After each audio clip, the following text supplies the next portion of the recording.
Quando realizamos uma magia de cura, estamos modificando a realidade do pensamento do enfermo e ele, através da fé, cria um estado alterado de consciência passando a acreditar que ficará curado. E por acreditar, realmente é curado. Esse é o chamado milagre da cura. Assim como Jesus curava, através da física quântica e ele mesmo dizia, vai em paz que a tua fé te salvou. Um exemplo disso foi quando Jesus curou ao cego de nascença e esta passagem se encontra em João 9, 21. E isso é dado através da elevação das vibrações pessoais, mantendo a sintonia com as vibrações mais elevadas do universo. Como criar elevação das vibrações pessoais? Bom, isso explico em meus cursos de magia online. Cabe ressaltar que as vertentes se encontram em uma continuação entre as polaridades, por isso, não é sempre definida de uma forma única ou absoluta, ou seja, algumas vertentes são tão abrangentes que diversas linhagens coexistem em si. Independente de sua classificação, não existe juízo de moral em termos de bem e mal, ou hierarquia de maior ou menor poder entre elas. Sabendo usar as energias que forem adequadas, qualquer intento mágico pode ser realizado. Quando digo de bem e mal, estou me referindo que a magia por si mesma é neutra. O que o magista faz dela é que a torna tal finalidade. Um exemplo, uma vela é somente um objeto, até que se designe o que se vai fazer com ela. Uma vela preta não foi criada para finalidades maléficas e sim, benéficas.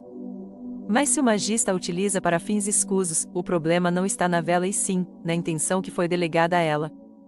Assim sendo, acredite, do mesmo modo que a magia negra pode matar, ela pode salvar. Aliás, esse termo magia negra é um meio preconceituoso de se referir, até mesmo à magia, pois elas estão ligadas às pessoas. Aquele que pratica uma magia, é um magista, o termo correto é magia da mão esquerda. Do mesmo modo, assim como um ser humano pode praticar o bem, também pode fazer o mal. Tudo no universo é dual e não seria diferente com a magia. Uma das leis do hermetismo diz justamente sobre isso, a quarta lei, a lei da polaridade. Tudo é duplo, tudo tem polos, tudo tem o seu oposto, o igual e o desigual são a mesma coisa, os opostos são idênticos em natureza, mas diferentes em grau, os extremos se tocam, o bem e o mal são fases de um, todas as verdades são meias verdades, todos os paradoxos podem ser reconciliados. Se observarmos, no plano físico, o frio e o calor, por exemplo, dizemos que são idênticos em natureza, porque são opostos, mas também estão diferentes em graus. Podemos transformar o calor em frio, e a diferença entre os dois é apenas uma questão de graus. Quando o calor aumenta, o frio simplesmente termina. Podemos observar esse fenômeno em um termômetro. Onde começou o calor? Não podemos definir. O mesmo acontece com a escuridão e a luz. Se observarmos um dimmer, por exemplo, que é um gerenciador de intensidade da luz, percebemos, conforme giramos o botão, que a claridade aumenta e diminui, sem conseguirmos definir onde termina a escuridão e começa a luz.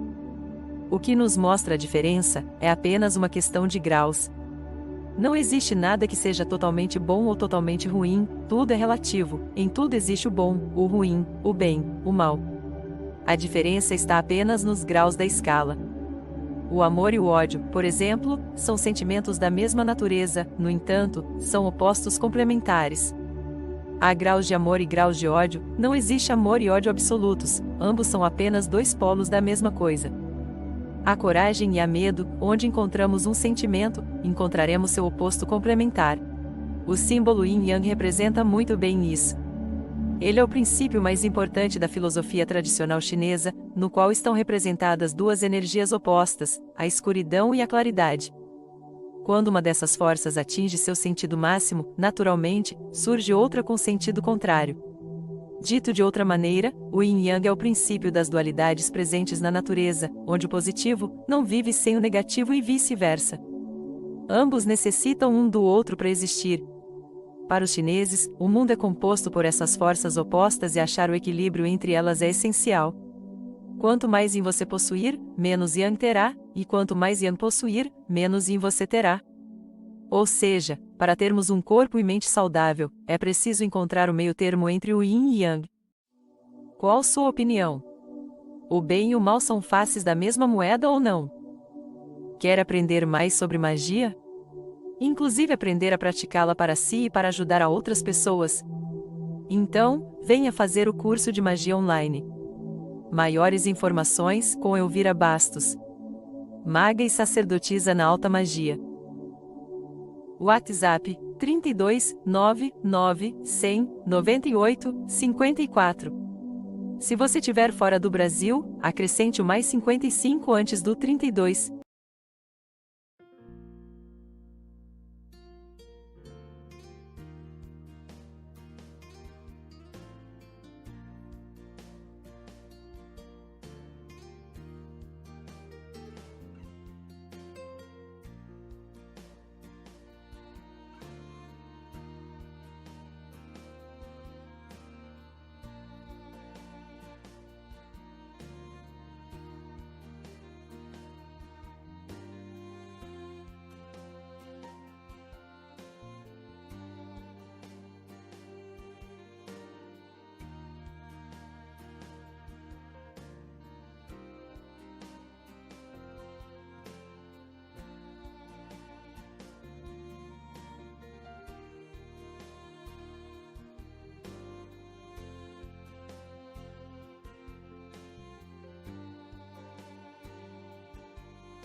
As pessoas querem que eu faça tudo por elas, mas não se dão conta de que elas têm o poder. Você quer um milagre, filho? Seja um milagre.